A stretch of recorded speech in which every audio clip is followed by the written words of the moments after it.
Oi, gente, vamos lá então a uma aulinha online para dar continuidade aos nossos estudos. Hoje, então, citologia, o estudo das células, tá? Bom, vamos lá. Células, então, unidade morfológica e fisiológica dos seres vivos. Morfo, que dá forma, fisiológica com relação à função. Então, os organismos vivos são formados por inúmeras células, se estivermos tratando de um organismo multicelular, ou os organismos são formados por uma célula só, se for um organismo unicelular, certo? Bom, os organismos, então, eles são classificados como procariontes e eucariontes. A começar, organismos procariontes, representantes bactérias e cianobactérias. Estes organismos são unicelulares, uma célula é um indivíduo, certo? E esses organismos, eles têm uma organização mais simples, ou seja, eles não têm núcleo. O material genético está solto, disperso no citoplasma. Tem o DNA, mas não tem um núcleo envolvendo o material genético, então. Por isso, procarionte, não tem núcleo, tá? Eles também não têm organelas, eles vão ter só os ribossomos. São esses pontinhos aqui. E depois nós vamos ver que os ribossomos são responsáveis pela síntese de proteína, tá? Bom, eles têm uma membrana plasmática que envolve essa célula, eles têm uma parede celular mais firme, proteção, por exemplo, tá? Algumas bactérias têm o flagelo, outras bactérias podem ter cílios ou pilis, como vai ser chamado em algumas bactérias, tá? E algumas bactérias têm um terceiro envoltório aqui, que seria a chamada cápsula, mas não são todas que têm, certo? Bom, e se tratando das células procariontes, nós temos, se tratando das células eucariontes, nós temos dois modelos: célula eucarionte animal e célula eucarionte vegetal, certo? Essas células procariontes, elas são mais complexas, possuem mais organelas e uma característica marcante é a presença do núcleo. Então, eucarionte, vem da palavra verdadeiro, carionte vem da palavra carioteca. Então, tem uma carioteca, ou seja, um núcleo que envolve o material genético e tem inúmeras organelas com inúmeras funções, certo? Nós vamos ver então organelas ambas que estão nos dois modelos e ao final vamos ver algumas organelas que só ocorrem então em células vegetais, tá?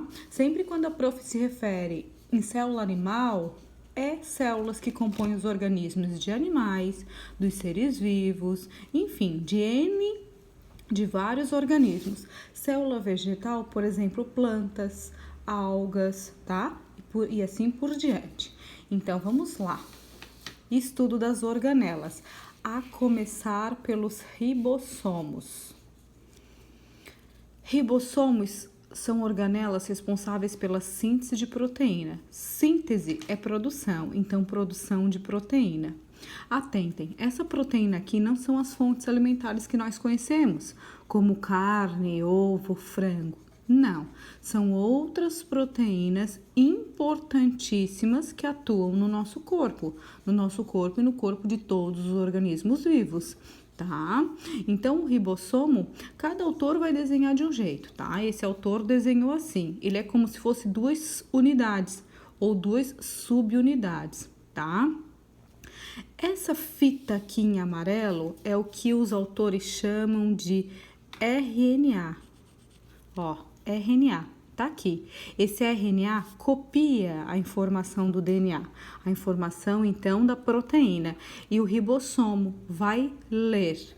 Aqui, gente, não são vários ribossomos, é um ribossomo que vai lendo, tá? Mas essa imagem projetou assim. Vai lendo essa informação do RNA e vai unindo um aminoácido ao outro, essas bolinhas aqui, ó. São aminoácidos. Vários aminoácidos juntos compõem, então, a molécula de proteína, tá? Então, em outro momento, a gente vai estudar síntese proteica. Agora é só a função, então, dos ribossomos. Próximo, retículos endoplasmáticos. Nós temos dois, retículo endoplasmático rugoso e o liso. Olha só que simples. Rugoso porque tem ribossomos aderidos à sua membrana.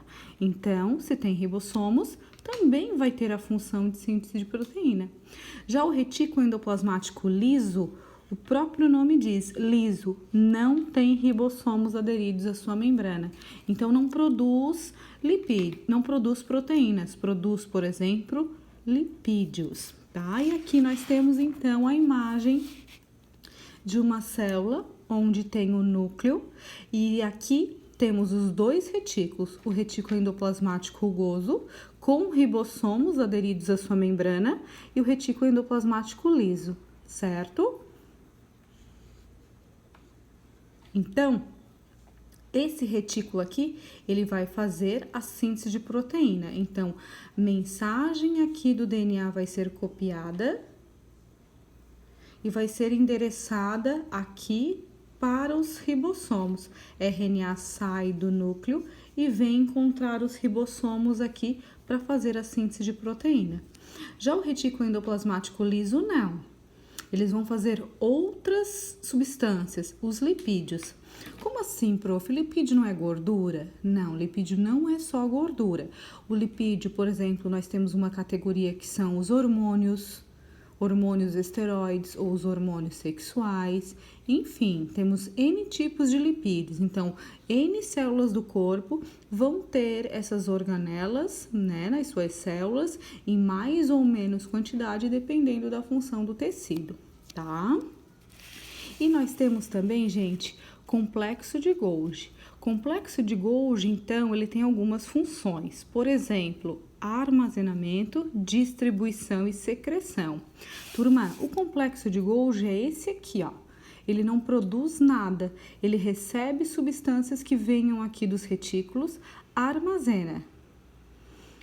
Compacta, empacota, como os autores chamam, distribui para pontos importantes da célula ou secreta. Essa secreção, gente, ela vai ser, então, a eliminação para fora dessa célula dessas substâncias, mas não é algo ruim, não, essa secreção é algo bom. Então, substâncias que são formadas nas células podem ser secretadas pelo complexo de Golgi para cair na corrente sanguínea ou em outros veículos assim de lançamento de substâncias e irem atuar onde devem, tá? No organismo, na parte do corpo onde deve. Então, olha só aqui o esqueminha. Nós temos aqui o núcleo, nós temos aqui o retículo endoplasmático rugoso, cheinho de ribossomos ao redor deles, tá? A proteína é produzida aqui e por meio de vesículas é encaminhada, ó, encaminhada para o complexo de Golgi. O complexo de Golgi armazena, empacota e distribui para onde precisa. Neste caso, ela vai ser secretada para fora da célula para atuar onde deve, certo?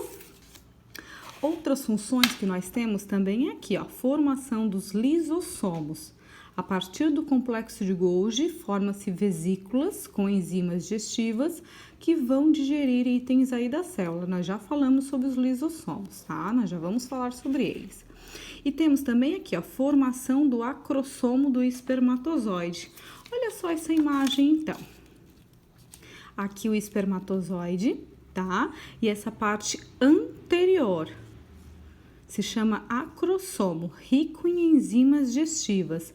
Essas enzimas digestivas foram produzidas no retículo, encaminhadas para o complexo de Golgi e o complexo de Golgi forma essa estrutura. Para quê? Para na hora que houver a fecundação, o espermatozoide lançar essas enzimas digestivas e conseguir fecundar o óvulo, tá?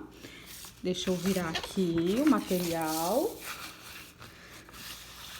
Seguindo, lisossomos, função digestão celular. Turma, então beleza.